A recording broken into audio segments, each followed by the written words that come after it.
네, 안녕하세요. 박현모입니다. 세종이 제일 잘한 것은 무엇일까요? 바로 인재들을 천하와 국가의 지극한 보배로 보고 그들로 하여금 마음껏 역량을 발휘하게 한 일입니다. 세종의 말을 보면 나는 작은 벼슬 하나를 고를 때도 온 마음을 기울인다. 유심간택한다고 말합니다. 인재를 선발하는데 온 정성을 기울입니다. 세종께서는 인사가 만사다. 그런 생각을 갖고 있었는데 세종 표현처럼 득인 위체, 득인, 사람을 얻는 것이 위체, 최고로 중요하다라고 말하고 있습니다. 세종이 그 많이 읽었던 책, 대학연이라는 책을 봐도 임금은, 지도자는 인재 알아보는 것으로서 밝아진다고 말합니다. 그러니까 인재 보는 눈만큼 지도자가 밝고 더 뛰어나진다는 것이죠. 근데 세종은 어떻게 인재를 생각했고 또 어떤 방법으로 인재를 분별했는지가 참 궁금합니다. 그래서 먼저 세종의 인재관을 살펴보려고 하는데요. 지도자가 어떤 인재관을 갖고 있는가에 따라서 정말 뛰어난 인재를 평범한 범죄, 보통 사람으로 보기도 하고 보통 사람, 범죄로 보이는 사람 속에 강점을 발견해서 아주 탁월한 뛰어난 인재로 키워내기도 합니다. 오늘 지금 세종학개론의 이제 5장의 2절 86쪽부터 지금 보고 있는데요. 세종의 인재관을 볼 수 있는 책은 세종 때 만들어진 책 치평요람에 나오는데 아주 재미있는 이야기가 나옵니다. 주나라의 그 주공이라는 사람이 인재를 대하는 태도를 말하고 있습니다. 네 글자로 토포악발이라고 말합니다. 토포라는 것은 음식을 뱉어내는 것, 즉 토포, 토할 토자죠. 뱉을 토자. 포란 것은 쥐포나 오징어포처럼 씹는 음식입니다. 주공이라는 사람이 어떤 사람의 말을 듣고 있다가 그 사람에게 바로 대답해야 될 상황이 생겼습니다. 그 음식을 삼키지도 않고 바로 뱉어내고 응답하기를 서너 차례 했다라고 합니다.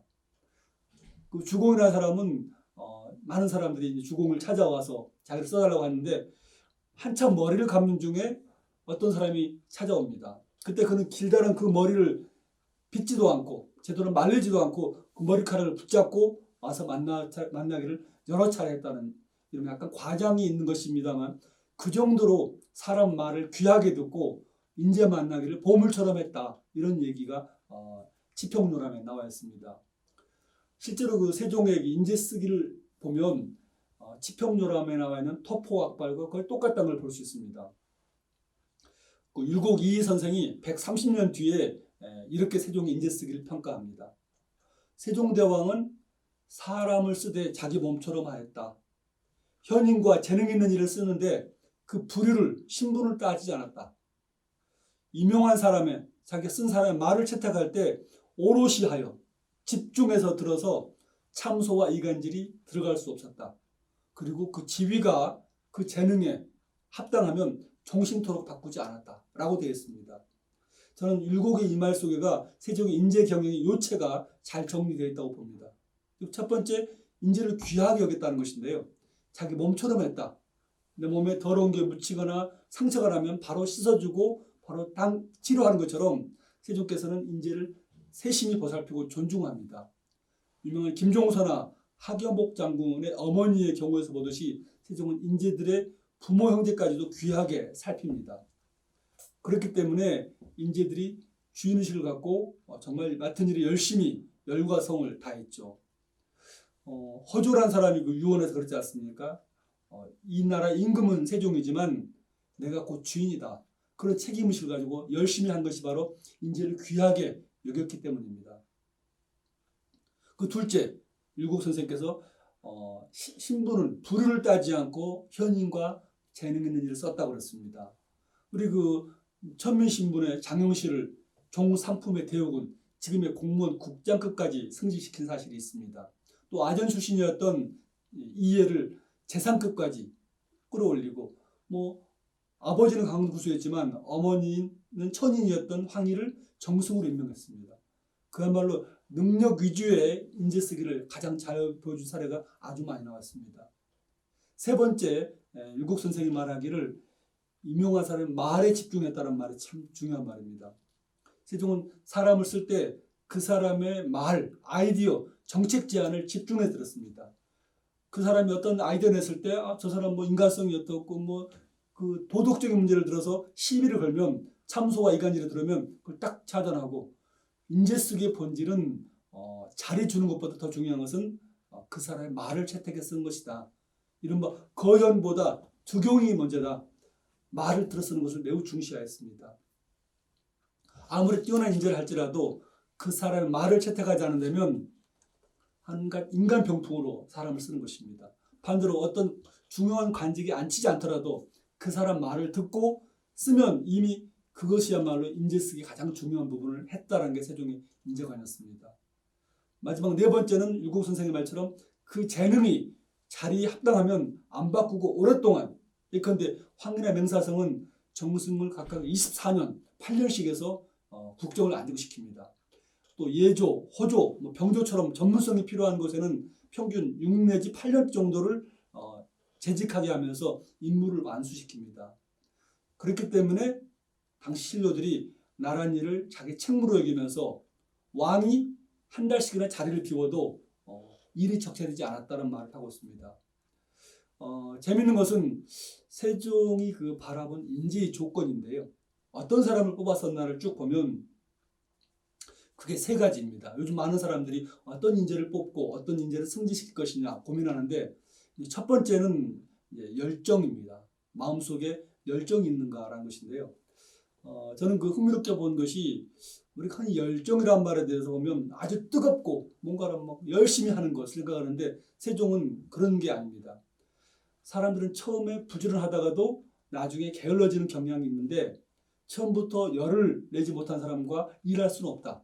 그래서 중요한 것은 잠깐 열심히 하다가 그만두는 게 아니고 오랫동안 자기 맡은 일을 끝까지 완수하는 것이 진정한 열정이라고 세종은 보았습니다. 그렇게 볼 때 열정은 뜨거운 게 아니고 차가운 그런 인내심이다 라고 보는 게 더 적절한 표현일 것 같습니다.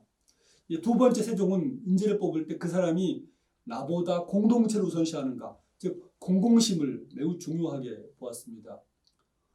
세종은 유능하다고 알려진 그런 자들을 보면 처음에는 제법 능숙하게 일을 하고 막 요령도 피우는데 결국엔 자기 개인적인 일을 구제하는데 급급하더라 라고 말합니다.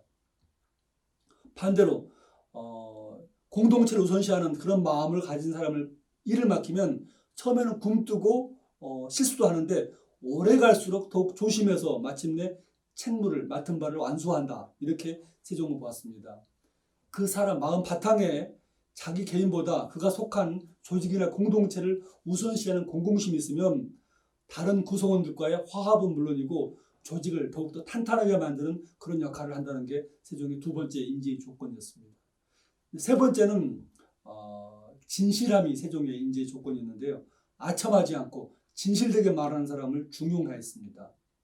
세종은 왕이 오른 직후부터 계속 신하들에게 아첨하지 마라 이런 말을 했습니다. 아첨하는 신하치고 제 수명을 온전히 보존한 자가 없었다라고 말도 하고, 어떤 관리가 어떤 그 유난히 이삭이 많이 달린 보리를 발견해서 올리면서 이것은 성인이 나셔서 만물이 두루 적셔서 이렇게 좋은 게 나타났다 그러자 세종께서 난 이렇게 아름다움을 과장하는 것을 심히 부끄럽게 여긴다. 너무 부끄럽다. 너 왜 자꾸 나한테 아부하느냐 라고 물리치고 있습니다. 거짓말한 사람, 세종이 강무라는 군사훈련 중에 왕이 아프다는 말을 이상하게 소문을 퍼뜨리는 관리를 망언죄로 해서 이제 90대나 때리게 하는 것도 그렇습니다. 아첨이나 거짓말을 허위보고는 곧 상사의 판단을 흐르게 하고 조직 운영에서 가장 중요한 신뢰를 해친다라고 보는 것이 세종의 생각이었습니다. 마지막으로 하나 덧붙이고 싶은 것은 세종이 실수한 인재에 대해서 완전히 버리지 않고 다시 한번 그에게 기회를 준 그런 일입니다. 이른바 패자 부활의 그런 사례인데요. 유명한 그 김윤수란 그 여연군의, 지금 중강진 북쪽 북한 지역에 있는 군수가 1432년에 겨울에 여진족이 쳐들어오는데 겁을 먹고 도망갔을 뿐더러 제대로 보고도 하지 않습니다. 나중에 그 사실이 알려지면서 탄핵을 받고 많은 신하들이 처벌해야 한다고 요구합니다. 군법에 따라서 세종은 일단 그를 해직시킵니다. 그 자리에서 물러나게 합니다. 그러나 다시 그에게 그곳에 잠시 백의종군, 벼슬은 없지만 일을 수행하게 하다가 다시 여연 군수에 자리를 줍니다. 그때 하시는 말씀이 사람의 마음이란 잃었던 직임, 이미 빼앗겼던 자리를 다시 얻게 되면 그 전의 허물을 씻기 위해서, 벗기 위해서 더욱더 마음을 고치고 생각을 바꿔서 열심히 하는 것이다 라고 합니다. 그걸 다시 여연 군수에 복직시킵니다. 그 결과 김윤수는 한 달 후에 재차 여연군을 침범한 여진족을 주변 지역과 연합해서 완벽하게 무찌르는 전과를 거둡니다. 저는 그 김윤수의 사례는 일종의 세종께서 모험을 하지 않는 생각을 합니다. 김윤수가 만약에 두 번째 또 실수하거나 도망가 버렸으면 아마 세종은 다른 인재 쓰기가 황희 쓰고 장영시 쓰는 것도 어려웠을 터인데 어떻게 그 사람의 마음을 그렇게 헤아려 보고 정확하게 그에게 기회를 주었는지 참 놀라운 생각을 합니다. 세종이 인재 얻는 것, 득인을 가장 중요한 국정의 목표로 지도자의 최고의 중요한 사명으로 생각하는 이야기, 그리고 그가 인재를 정말 귀하게 여겨서 인재의 말 듣고 또 인재를 만나기를 보물처럼 했다는 얘기를 살펴보았습니다. 또 그런 거 실제로 적용됐음을 율곡 이의 이 선생의 그런 말 속에서 인재를 자기 몸처럼 하였고 또 인재의 말을 집중해 들었고 신분이 아니고 능력 중심으로 오랫동안 맡겨서 전문성을 키웠음을 함께 보았습니다. 저는 이런 세종 인재 쓰기를 보면서 이거 정말 특별한 재능을 가진 사람이 하는 게 아니고 우리가 조금만 인재에 대한 관심과 인재의 강점을 발견하려는 낮은 자세만 있으면 누구든지 지도자들이 그렇게 인재를 키우고 신바람나게 일할 수 있는 그런 것이 아닌가라고 생각을 합니다.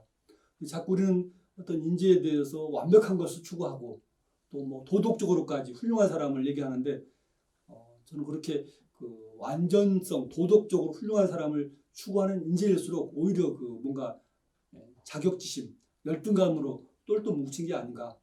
정말 인재 쓰기란 부잣집에 어떤 그릇 쓰는 것처럼 다양한 그릇들의 용도와 크기에 따라서 그때그때 쓰고 강점을 발휘하게 하는 것이지 왜 모든 그릇을 똑같이 완전하게 하려고 하는지 그것은 참 인재 쓰기의 가장 중요한 부분을 놓치고 있다라고 생각을 합니다. 그리고 그런 점에서 특히 인재를 잘 기르고 인재들로 하여금 신나게 일하도록 하는 그런 용광로, 그런 저수지가 필요한데 바로 그게 집현전이라는 그런 싱크탱크입니다. 그 전에 그 집현전 얘기를 한번 이 방송에 살펴보았는데요.